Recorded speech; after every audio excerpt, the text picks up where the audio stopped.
Bienvenue dans le Financia, votre rendez-vous économique quotidien sur Africa 24. Voici les titres. Le NEPAD tire la sonnette d'alarme alors que s'ouvre ce samedi le sommet sur les infrastructures. Le nouveau partenariat pour le développement de l'Afrique dénonce les milliards de dollars consacrés au projet inabouti. Au Burundi, c'est le ministre des Finances qui l'a annoncé. Le pays ne sera pas en mesure d'assurer 8 objectifs du millénaire pour le développement. L'éducation primaire pour tous et l'autonomisation des femmes en font partie. Et puis nous ferons le point sur les marchés boursiers du continent en fin d'édition.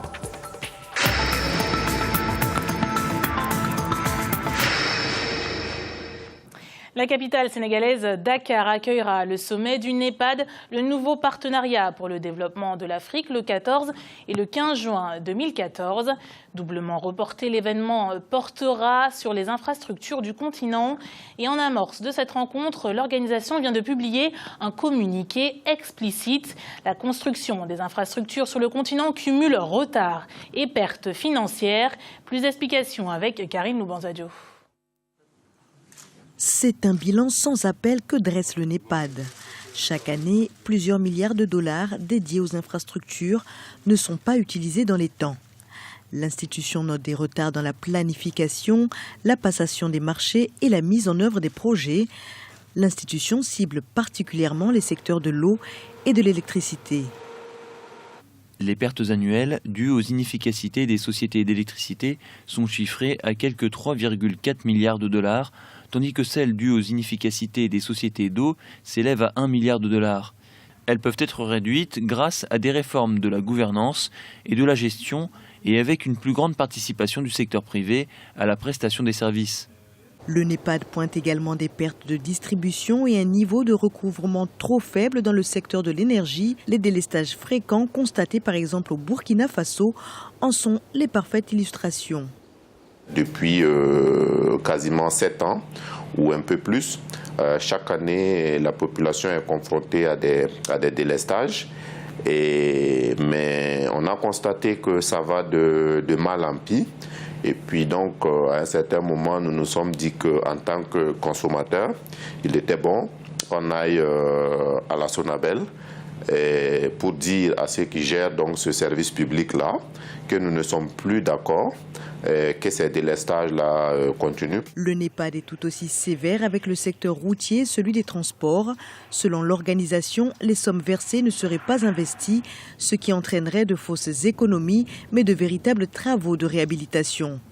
Comme solution, l'institution plaide également pour une privatisation du secteur et une attention plus poussée des États aux demandes des organismes privés, notamment dans leur demande de baisse des tarifs financiers. On parle également d'infrastructures au Maroc. La ville de Casablanca, capitale économique marocaine, se dote d'une stratégie d'investissement à hauteur de 10 milliards de dirhams à l'horizon 2025. Une stratégie conséquente qui vise à renforcer l'objectif de Casablanca à devenir un hub pour l'Afrique. Un tiers de cette enveloppe sera consacré à l'amélioration du transport. Plusieurs projets concerneront entre autres les infrastructures routières, le secteur hôtelier, le développement de villes nouvelles, la construction d'un nouveau stade de Casablanca ou encore la réalisation d'un aquarium. Au Burundi, le ministre des Finances, Tabou Abdallah Manirakiza, en a fait l'annonce récemment. La plupart des cibles des OMD ne seront pas atteintes à l'horizon 2015. Ce sont les conclusions d'une étude commanditée par le ministère. Pour certains experts, il faudra attendre la prochaine élection présidentielle prévue en 2015 pour pouvoir détecter un changement. Florence Samporé. 8 objectifs du millénaire pour le développement du Burundi ne seront pas atteints. Parmi ceux-ci, celui d'éliminer la pauvreté, d'assurer une éducation primaire pour tous, de promouvoir l'égalité des sexes et l'autonomisation des femmes. Une déficience que les autorités du pays expliquent par une croissance irrégulière de l'économie. Elle serait passée de 1,3% en 2003 à 4% en 2011 pour enfin atteindre les 4,8% en 2012. Présentement, le taux de réalisation est encore trop faible suite à la situation de conflit qui a fortement perturbé la santé économique et sociale du pays. Le tissu social a été déchiré, la précarité économique et la promiscuité se sont installées dans les couches populaires fortement affectées par la crise. Ces objectifs fixés par le pays constituent pourtant les principales cibles à atteindre dans la mise en œuvre de la stratégie nationale de réduction de la pauvreté à l'horizon 2015. Pour les analystes, la situation montre une économie burundaise dans un état de fragilité. La priorité donc est de se focaliser sur l'après 2015 pour un changement dans la vie des Burundais. À 2015, c'est les échéances pour les EMD, mais en même temps, c'est les échéances au niveau électoral du Burundi. Tout dépendra de ce qui va se passer au Burundi après, en 2015, les élections. Est-ce qu'il y aura des élections apaisées? Est-ce qu'il y aura le même régime? Il y aura un changement? Tout dépendra. S'il y a un changement qui se passe où le régime s'ouvre, il y aura aussi des évolutions au niveau économique. Mais si c'est le statu quo au niveau politique, ça sera difficile que le pouvoir change ce qu'il faisait depuis 10 ans. Donc, on peut vraiment ne pas attendre beaucoup de choses si politiquement il n'y a pas une évolution, notamment un gouvernement de coalition ou un gouvernement de changement. Malgré des prévisions pessimistes, un seul secteur reste au beau fixe. Le secteur de la santé a connu des avancées significatives. Le Burundi espère donc atteindre cet objectif du millénaire pour le développement d'ici 2020. Au Cameroun, 12,4 milliards de francs CFA, c'est le montant de l'appui financier octroyé par la Banque islamique de développement à ce pays d'Afrique centrale. Une enveloppe consacrée au financement des projets de renforcement des services de soins de santé primaires et secondaires à travers le pays. Un apport qui constitue une bouffée d'oxygène selon le gouvernement camerounais.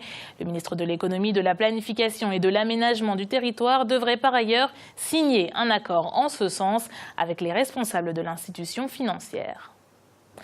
Nous vous parlions au mois de mai d'un emprunt obligataire lancé à la fin du mois d'avril par la Côte d'Ivoire.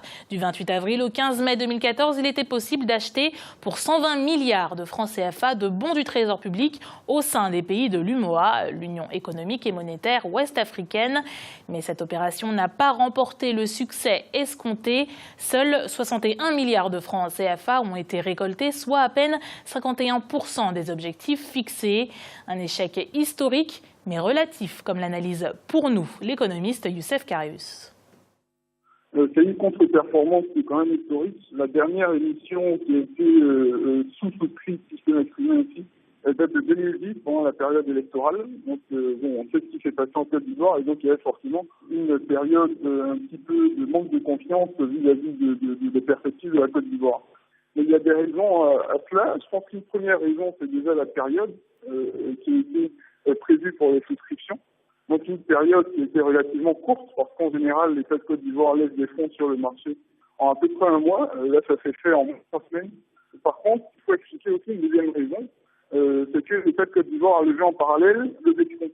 Donc une première levée de fonds sur le marché régional, avec appel à l'épargne publique, et une deuxième levée de fonds, la BCAO, via une émission d'obligations du Trésor de 124 milliards.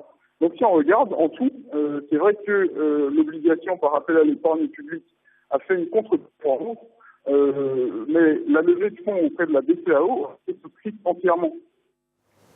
Il est à présent l'heure de faire le point sur les marchés boursiers africains. En Afrique australe et dans l'océan Indien, à la mi-journée, l'indice All Share de Johannesburg était en hausse de 0,16%. Celui de Nairobi diminuait de 0,03%. La bourse de Maurice perdait 0,24% et l'indice de Gaborone restait constant. Du côté de l'Afrique centrale et de l'Ouest, l'indice nigérian augmentait de 0,71%. La BRVM d'Abidjan enregistrait une hausse de 0,72% et la bourse du Ghana diminuait de 0,11%. En Afrique du Nord, enfin, l'indice tunisien enregistrait une baisse de 0,56%. L'indice égyptien gagnait 0,43% et la bourse de Casablanca enregistrait une hausse de 0,76%. C'est la fin de cette édition du Financia. Merci de nous avoir suivis. On se retrouve bientôt pour un nouveau rendez-vous de l'économie.